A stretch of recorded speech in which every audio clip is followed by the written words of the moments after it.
Bienvenue sur Africa 24 pour cette nouvelle édition du QG Week-end. Voici les titres de l'actualité. Au Kenya, la Cour suprême vient d'invalider les résultats des élections présidentielles du 8 août 2017. Une décision qui doit conduire à la tenue d'un autre scrutin dans les 60 jours à venir. En Tunisie, les réserves de change sortent peu à peu du seuil critique. Alors que le pays subit de nombreuses perturbations économiques, le gouvernement tunisien continue d'œuvrer pour relancer les finances nationales. Et puis au Cameroun, le gouvernement investit 4 milliards de francs CFA en faveur de l'éducation des enfants déplacés dans la région de l'extrême nord du pays. La zone, en proie aux exactions de Boko Haram, a vu de nombreuses écoles fermées.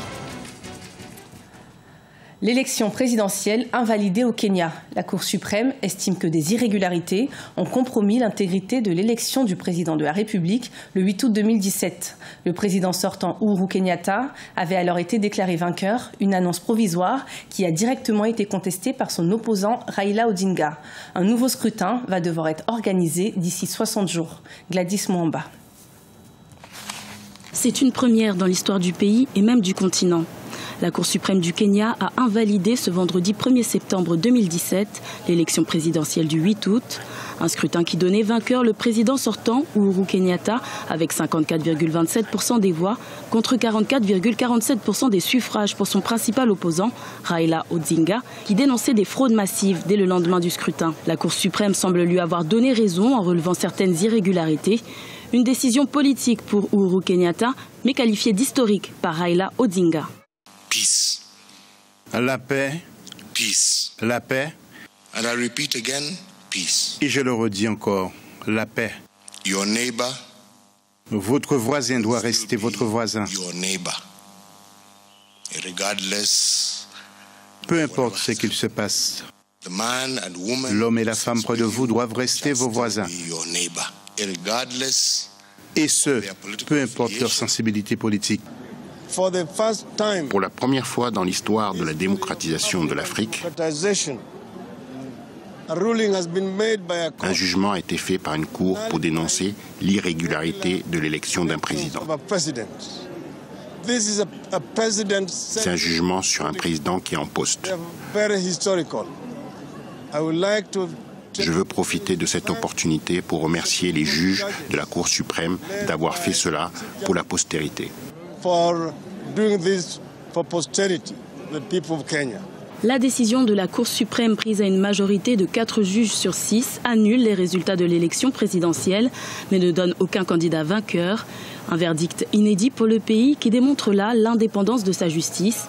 De l'avis des observateurs, ce scénario pourrait d'ailleurs inspirer d'autres pays africains. Cette décision prise par la Cour suprême du Kenya ce vendredi, jour du jugement, comme le disent certains médias kenyans, concourt à attester de la prééminence du rôle que joue aujourd'hui le juge suprême kenyan, qui administre ainsi une bonne leçon historique à l'ensemble de leurs confrères africains, comme quoi en démocratie, il faut savoir avoir parfois l'audace pour faire respecter l'état de droit. Le rôle aujourd'hui de ce juge kenyan est important à souligner parce que c'est une décision unique à ma connaissance en Afrique, où un juge invalide une élection présidentielle après qu'une commission nationale de recensement, d'encadrement, d'organisation du résultat et du vote puisse proclamer le résultat final. Ce revirement de situation inattendu pourrait raviver les tensions entre les partisans des deux adversaires politiques. La semaine qui avait suivi l'élection présidentielle, 21 personnes avaient perdu la vie dans des émeutes. La saisine de la Cour suprême le 16 août de l'opposant Raila Odinga, déjà 3 fois candidat malheureux à la présidence, aura donc porté ses fruits. Un nouveau vote devrait être organisé sous 2 mois.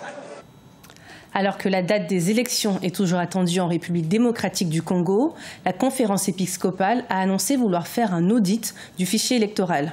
Ceux-ci jugent que les chiffres du nombre d'électeurs enregistrés et annoncés par la commission électorale ont augmenté de manière anormale. Au vu du nombre d'électeurs annoncés, la population en âge de voter aurait augmenté de plus de 60% entre 2011 et 2017. Cet audit, dit citoyen, permettrait donc d'apaiser les tensions déjà vives depuis que la date des élections a été repoussée à nouveau. Celle-ci devrait tout de même avoir lieu avant la fin de l'année 2017. En Tunisie, les réserves de change sortent peu à peu du seuil critique du mois d'août. Même si le stock de devises étrangères détenu par la Banque centrale de Tunis a légèrement augmenté, l'économie nationale reste toutefois menacée par de nombreuses perturbations. La priorité de l'État reste de mettre fin à la fragilité de la finance nationale. Des explications avec Idlet Mirabel-Bissou. À la mi-août 2017, en Tunisie, les réserves de change ont flirté le seuil critique. Le taux de devises étrangères détenu par la Banque centrale de Tunis est descendu à 90 jours d'importation. Une première depuis 2004. Un signe d'alerte de la fragilité des finances de l'État en cause de cette note amère de l'économie tunisienne au 24 août 2017, l'échéance de remboursement d'un emprunt souscrit au Japon à hauteur de 12,7 milliards de yens, soit 982 millions d'euros au titre de l'obligation financière Samouraï 6 que l'État a dû honorer à cette période. Cela signifie une cherté des devises étrangères que nous achetons sur place en Tunisie. Et nous avons des réserves de 100 jours uniquement. C'est pas beaucoup. C'est toujours une situation assez critique. Elle est juste moins tendue qu'avant. Donc, pour sauver l'économie nationale, il faut produire plus, il faut exporter plus, et puis il faut éradiquer le commerce parallèle. Donc c'est vrai que nous sommes dans une situation moins tendue qu'avant, mais elle est toujours tendue. Même si le stock de devises étrangères détenu par la Banque centrale de Tunis est légèrement remonté un peu plus de 100 jours d'importation, les perturbations économiques restent latentes. De la production du phosphate en passant par celle du pétrole et la baisse des recettes des billets de banque étrangers, le tourisme, malgré sa tendance haussière, n'a pas encore réussi à stabiliser l'économie tunisienne. Nous exportons beaucoup moins qu'avant. Et puis surtout, il y a une pandémie en Tunisie, il y a un cancer qu'on appelle l'économie informelle. Donc c'est le commerce parallèle des devises. Malheureusement, dans plusieurs endroits du pays, les devises se vendent dans le marché parallèle et non dans les banques classiques. Donc là, ce circuit informel est en train de défavoriser l'économie nationale. La Tunisie aura besoin d'emprunts selon des analystes sur les marchés étrangers équivalents de 7% de son produit intérieur brut pour faire face à ces échéances de remboursement et couvrir les besoins de son budget, soit environ 10 milliards de dinars en 2017, car le déficit de l'État se conjugue désormais avec celui des caisses sociales qui accusent un manque à gagner de 2,3 milliards de dinars. Dans la région de l'extrême nord du Cameroun, en proie aux exactions de Boko Haram, le gouvernement a mis en place un programme d'intervention d'urgence scolaire. D'un montant de 4 milliards de francs CFA, celui-ci permettra de mettre en place des structures pour accueillir et instruire les enfants déplacés. Reportage au Cameroun de notre correspondant, Chérif Ousmane Bardounka. Le gouvernement camerounais vient de mettre sur pied un programme d'intervention d'urgence scolaire pour la région de l'extrême nord victime des affres de la secte Boko Haram. Doté d'une enveloppe de plus de 4 milliards de francs CFA, ce projet permettra aux écoles fermées dans cette région d'accueillir les élèves déplacés et de fonctionner dans de bonnes conditions. Le Cameroun est un pays qui prône le vivre ensemble et la cohésion nationale. Si ces 4 milliards peuvent aujourd'hui inciter à ce que les écoles qui ont été incendiées, les écoles qui ont été fermées, réouvrent, je pense que ce sera salutaire. Cette décision est l'une des mesures de la 6e session du comité interministériel du 29 août 2017 chargé d'examiner et de proposer des solutions aux préoccupations soulevées par les syndicats des enseignants du primaire. Pour les observateurs, en plus du financement octroyé aux écoles de la région de l'extrême nord, le gouvernement gagnerait à résoudre la question essentielle de l'éducation des jeunes dans cette partie du pays. Quand on a parlé ici de l'extrême nord, il faut mettre en place des mécanismes qui permettent à une nouvelle génération d'hommes d'affaires d'émerger. Il faut une fiscalité cohérente avec le pouvoir d'achat des uns et des autres. Il faut accompagner les ménagères parce que c'est de ça qu'il s'agit aussi. Et à partir de ce moment, quand la cellule familiale est renforcée, le pouvoir d'achat des parents est au rendez-vous, ben écoutez, ils payent l'école de leurs enfants par eux-mêmes. Et pourquoi ne pas veiller à la gratuité de l'éducation? Puisque c'est aussi ça. On peut veiller à la gratuité de l'éducation, on peut construire des cadres scolaires décents. Pour cette rentrée scolaire 2017-2018, le gouvernement annonce également la mise à disposition du personnel enseignant dans les écoles des camps des réfugiés, des régions de l'Adamawa, de l'Est et de l'extrême nord. Dans les régions du nord-ouest et du sud-ouest, l'organisation des cours de rattrapage au profit des élèves est aussi envisagée. Au Niger, les inondations devenues récurrentes à cause des fortes pluies paralysent les infrastructures. Des voies impraticables, des écoles et des marchés inondés, Niamey, la capitale, est devenue méconnaissable en cette saison de pluie.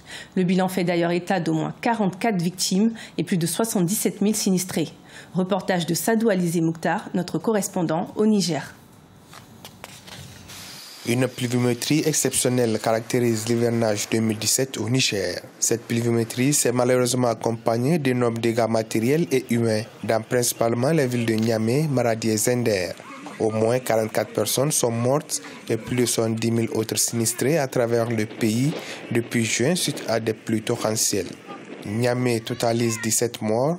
Plus de 8000 habitations ont également été détruites par les fortes pluies qui se sont abattues sur la capitale ces derniers jours.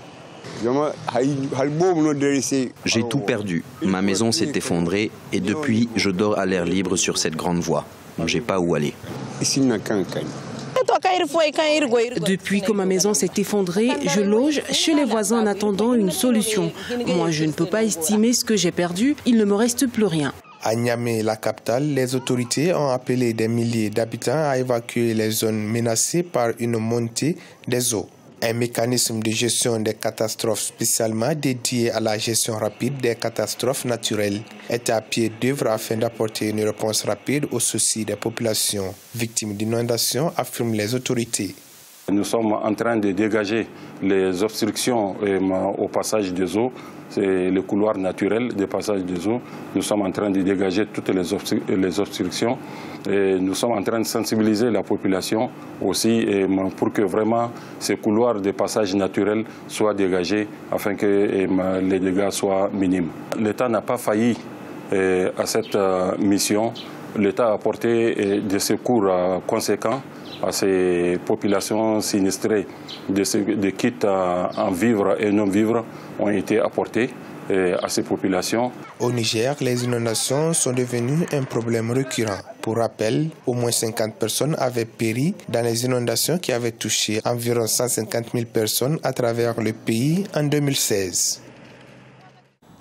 Ce journal a été réalisé par l'ensemble de la rédaction. Merci de votre fidélité. Retrouvez dans un instant une nouvelle édition de l'information sur Africa 24.